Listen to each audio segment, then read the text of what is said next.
Yeah, good morning, children. Yeah, this is your teacher, Kulape, Grandpa. It's been a long time. You stayed at home for a long time. Now you are proceeding to Form 2. So, as you are at home, we need not to rest. We still have to study. That is why we are doing this visual learning. And I hope you will continue to read everything that any teacher gives to you so that when school reopens, we will not find things difficult. We've done a lot of things in the RME, and to continue, we are now going to look at CALIPHS. Every person or any person, when he dies, there should be the need for someone to succeed him. You could see that when we were discussing about the extended family system and the nuclear family, there is a Rebusuapenyi in the extended family. If he passes on, someone also comes. In the nuclear family also, if the father is not there, definitely someone succeeds the father to take care of the family or the children. So it is in religion. In Christianity, when Jesus Christ died, he was succeeded by the Peter and co, the apostles, and they continued this work. ATR, we also have the Toby Charles, the people who also fought, and they had their successes. In Islam also, we all know that it was the Prophet Muhammad who founded the Islamic religion. He came to do his work and he died. Definitely, for the religion to stay or to be sustained, there should be someone to succeed him. And the people who succeeded him, continued the good work that he did. They are the people that we call them caliphs. In some books, caliph is spelled Kaliph, and in others, Caliph. It doesn't matter how you spell it, but we are looking at this. So caliphs. Let's ask ourselves, who is a caliph? A caliph in Islam is a successor of Prophet Muhammad. And we have four caliphs, who, succeeded the prophet. In succession after one passes on. We are going to look at one of the first caliph who succeeded the prophet Muhammad. The first caliph was called Abubakar Siddiq. Who was this man? He was born in Mecca in the year 573 AD. And his conversion to Islam was so simple. When he became a Muslim, people who talked or who spoke to him to become a Muslim didn't find any difficulty. He saw that the religion was good to him, so therefore he immediately accepted the religion and he became, a Muslim. He was a very rich man, very kind, generous to his people. And he was the first male adult to accept Islam. And after his conversion to Islam, he received the title Al-Sadiq. Al-Sadiq means the truthful one. He reigned for quite a number of years, and he died in AD 634. He was succeeded by a second caliph, which we will discuss him later on. He was called Caliph Umar. Now, we are going to look at his contribution to Islam. In the examination, your examination, they will be asked, these are the questions. Maybe write 5 contributions of Caliph Abubakar to Islam. Contributions, what he did to help to raise or to project the Islamic religion.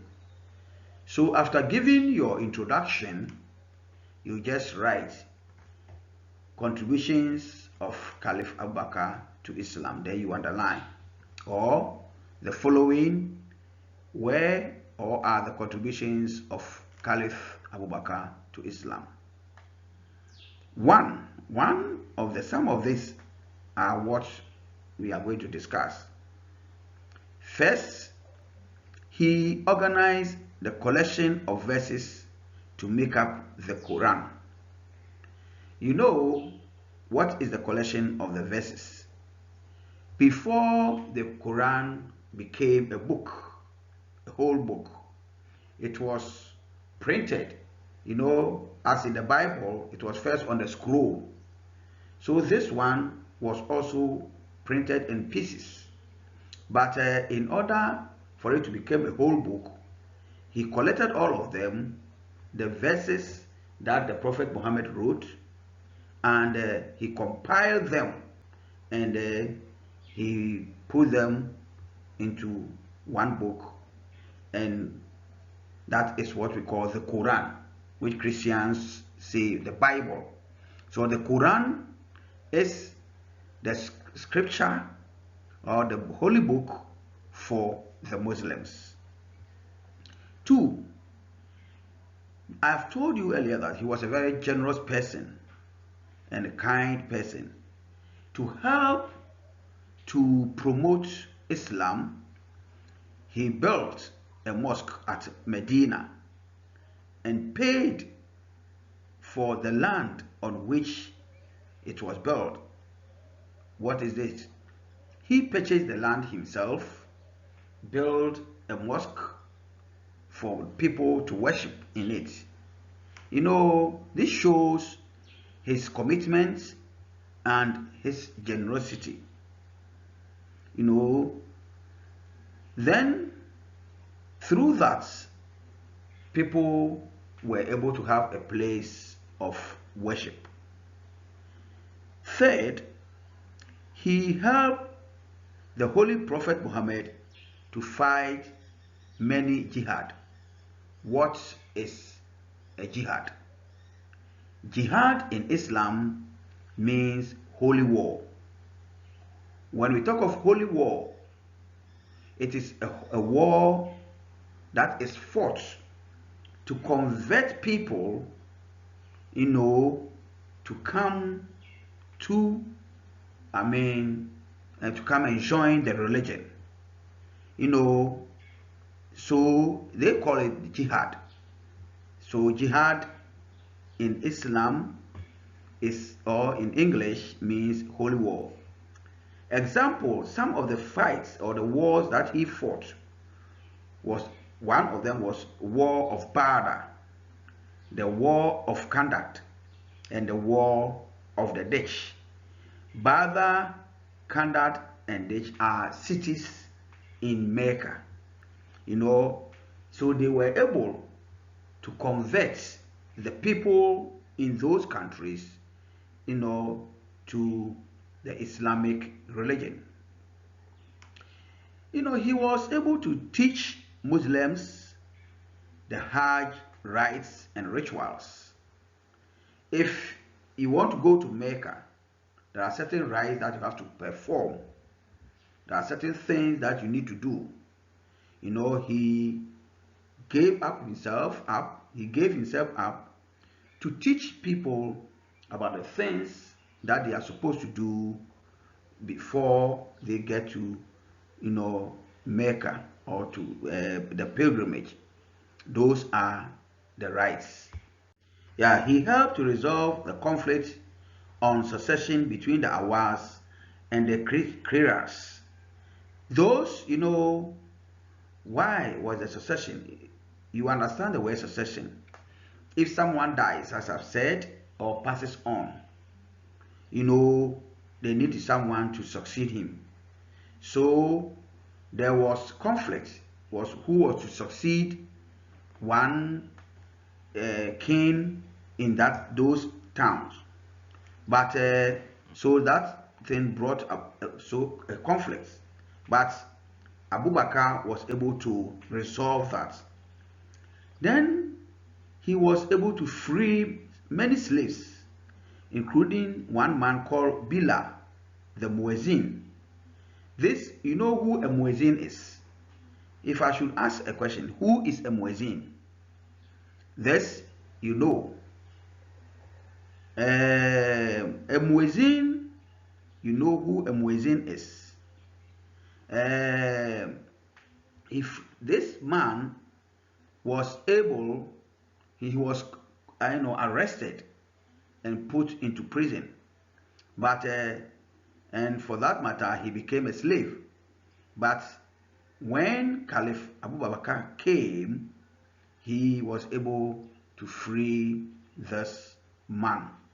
In fact, with these contributions, you can just see that he did so many things to promote the Islamic religion.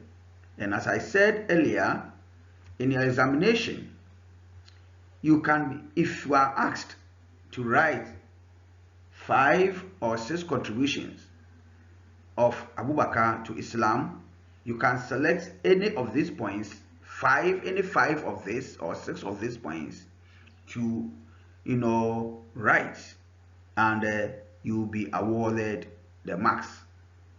Now let's look at the moral lessons from the contributions of Caliph Abubakar.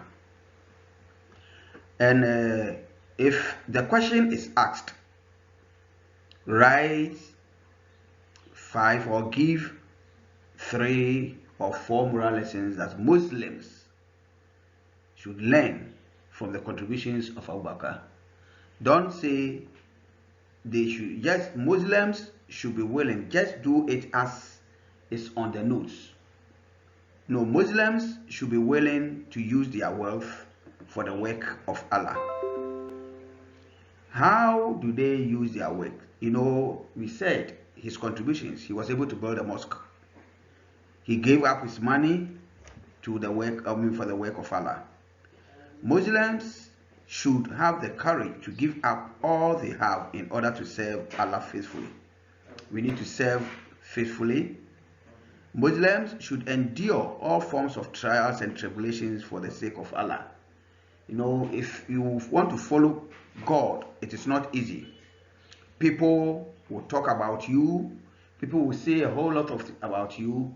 But if you're a good follower, you don't put off or put down your cross. You take it and follow Allah or God faithfully. Then Muslims should be honest, trustworthy, and truthful in their deeds. If you are a man of God, you need to be honest. You let people trust you. Let people know the good works of you, as Caliph Abubakar did. Then Muslims should help the poor and the needy.